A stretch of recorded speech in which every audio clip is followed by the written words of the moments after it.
युद्ध का घोष था।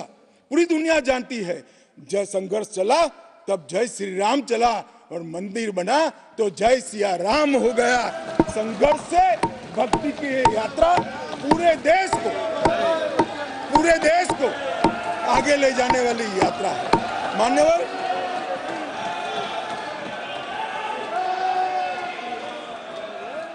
इतने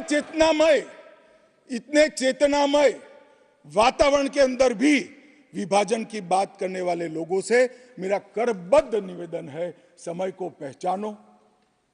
पहचानो, एकता के संदेश को स्वीकारो और आगे देखकर चलना शुरू करो, भारत की और हम सब की भलाई है।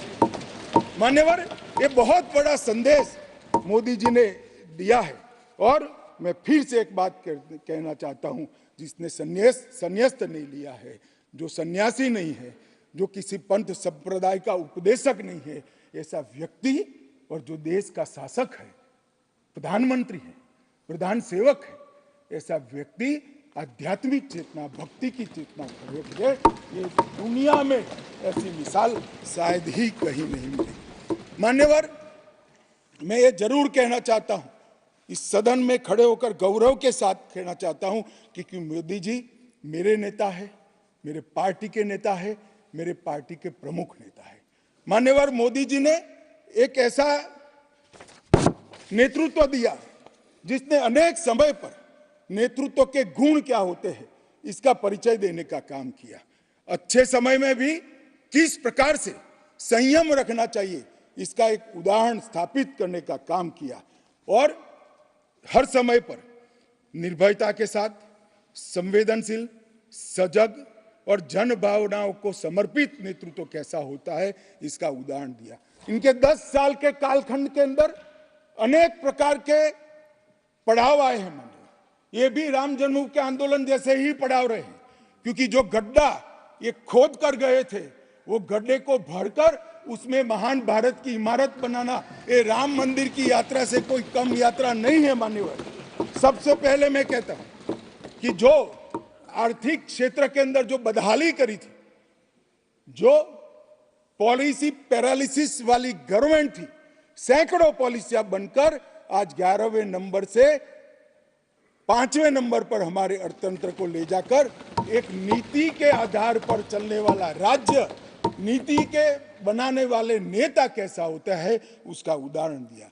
कोविड आया तो भयभीत हुए बगैर, सरकार की मशीनरी कम पड़ जाएगी, जब तक आंदोलन पूरा देश नहीं लड़ेगा इससे हम नहीं लड़ पाएंगे, वो जानते हुए एक मोर्चे पर वैक्सीन का इनोवेशन का काम चालू रहा, दूसरे मोर्चे पर हेल्थ इंफ्रास्ट्रक्चर का अपग्रेडेशन का काम चालू रहा, तीसरे मोर्चे पर हर गरीब के घर में अनाज पहुंचाने का काम चालू रहा, चौथे मोर्चे पर जो कोविड की दर्दियों की शुश्रूषा कर रहे थे उनका नेतृत्व करने का काम चालू रहा, और 5वें मौके पर जनता कर्फ्यू, दिया जलाना, थाली बजाना, हंसने वाले आज रोड पर घूमते हो गए, उनको मालूम नहीं है पूरी दुनिया मोदी जी के संवेदनशील और समग्रता से भरे हुए नेतृत्व को आज स्वीकार। मान्यवर, यही समय में कोविड का पड़कार भी आया, यही समय में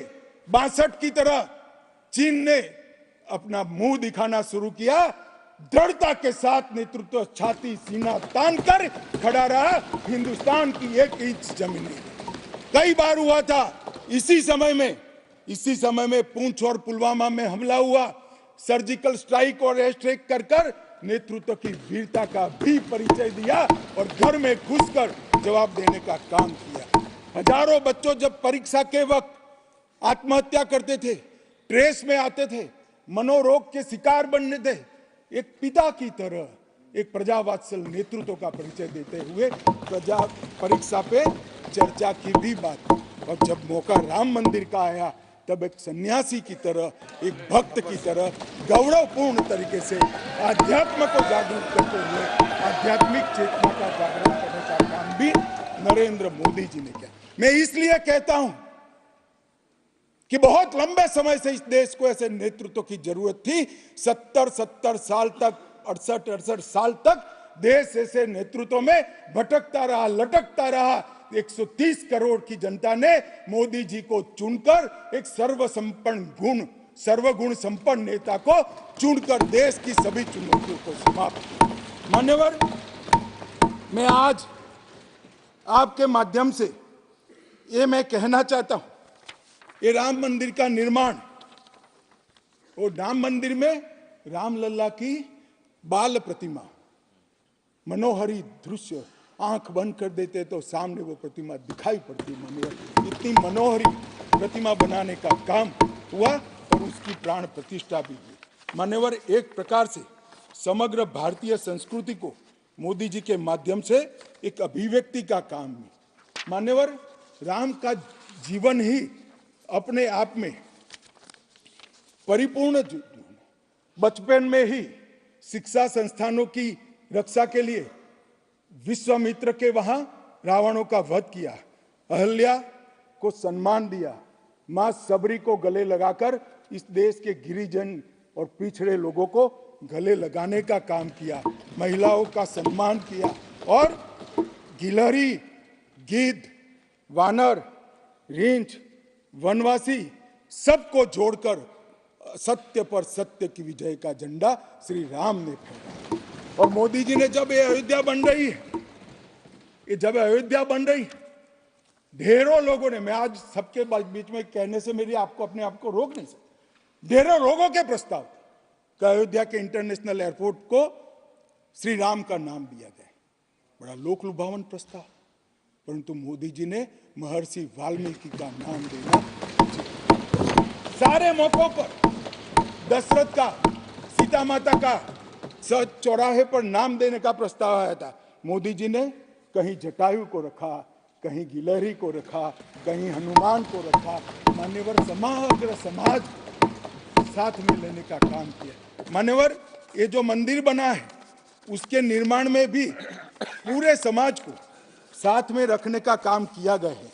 मान्यवर, मैं आपको जरूर बताना चाहता हूं कि इसमें देश के हर हिस्से को स्थान देने का काम मंदिर के निर्माताओं ने किया है। एक भी प्रदेश ऐसा नहीं है जहां से कुछ नहीं आया है। हर प्रदेश और आसपास के सभी देशों से राम काज के लिए कुछ न कुछ समर्पित हुआ है। सबकी भूमिका पूरे समाज को जोड़कर मान्यवर ये मंदिर बना है। ये सामाजिक एकता का एक अद्भुत उदाहरण मंदिर है, सांस्कृतिक पुनर्जागरण का अद्भुत उदाहरण मंदिर है। मान्यवर, अयोध्या में राम मंदिर विध्वंस के सामने विकास का विजय है। मान्यवर, अयोध्या में राम मंदिर धर्मांधता के सामने आध्यात्मिकता और भक्ति का विजय है। मान्यवर, भारत के गौरवमय युग की ये शुरुआत है। आत्मनिर्भर भारत और विकसित भारत का रास्ते का प्रशस्तीकरण का पॉइंट है और भारत माता को विश्व गुरु बनाने के रास्ते की मान्यवर शुरुआत है। मैं जरूर मानता हूं कि सालों से, सदियों से इस देश के प्रेरणा पुरुष रहे, जिनके चरित्र से न केवल इस देश, पूरी दुनिया संदेश लेती है, ऐसे प्रभु श्री राम को मूर्ति का अपने निज घर में स्थापन से इस देश का जो नया युग शुरू हुआ है ये बहुत शुभांकर होगा और आने वाले दिनों में 2024 में भी मोदी जी के नेतृत्व में यहाँ सरकार बनेगी और ये शुभांकर शुरुआत हुई है, उसको गंतव्य स्थान पर ले जाने का प्रयास करेगी। मान्यवर, मेरा बहुत बहुत धन्यवाद। मेरे शब्द और विचार